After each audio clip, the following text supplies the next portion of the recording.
വളരെ വ്യക്തമാണ്, ബി.ജെ.പി. ഒരു കാരണവശാലും കോൺഗ്രസിൻ്റെ നേതൃത്വത്തിലുള്ള ഒരു സർക്കാർ കേരളത്തിൽ അധികാരത്തിൽ വരുന്നതിന് താല്പര്യമില്ല. മാത്രമല്ല CPM വരുന്നതിനോടൊക്കെ ഒരു വിരോധവുമില്ല. അത് നമ്മൾ അംഗീകരിക്കണമല്ലോ. അപ്പോൾ ആ ഒരു പശ്ചാത്തലത്തിൽ CPM-നും എങ്ങനെയെങ്കിലും മൂന്നാം തവണയും അധികാരത്തിൽ വന്നെങ്കിലേ പറ്റുള്ളൂ എന്നുള്ളൊരവസ്ഥ CPM-നുണ്ടെന്ന് പറഞ്ഞാൽ ഇന്നത്തെ CPM എന്ന് പറയുന്നത് ആരാണ്? പിണറായി വിജയനാണ്. പിണറായി വിജയൻ എങ്ങനെയെങ്കിലും മൂന്നാം തവണയും അധികാരത്തിൽ വരണം.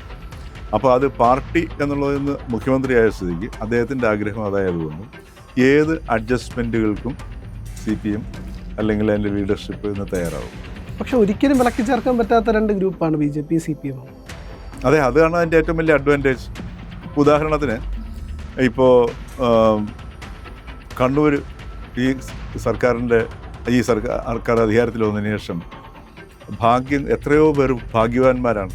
കാരണം പലരുടെയും പോകുമായിരുന്ന തലകൾ ഇപ്പോൾ കണ്ണൂരിലുണ്ട്, അല്ലേ? അവിടെ കലാപം ഉണ്ടായിട്ടില്ല, രാഷ്ട്രീയ കൊലപാതകം ഉണ്ടായിട്ടില്ല. അത് ആരൊക്കെയാണ് ഭാഗ്യവാന്മാർക്ക് ഉള്ളത് നമുക്ക് നിശ്ചയിക്കാൻ പറ്റത്തില്ല, അല്ലേ? അതെങ്ങനെയാണ് സംഭവിച്ചത്? അത് മുഖ്യമന്ത്രി പിണറായി വിജയൻ RSS നേതൃത്വവുമായി ചർച്ച നടത്തി, നമ്മളിനി അവിടെ അടിക്കാൻ നിൽക്കേണ്ടത്. നേതൃത്വം തീരുമാനിച്ചു, അണികളുടെ തല കഴുത്തിലുണ്ട്. ഇത് പണ്ട് നമ്മൾ നടൻ ശ്രീനിവാസൻ പറഞ്ഞതാണ്. നേതാക്കൾ തീരുമാനിച്ചു കഴിഞ്ഞാൽ കണ്ണൂരിൽ കൊലപാതകം നിൽക്കും.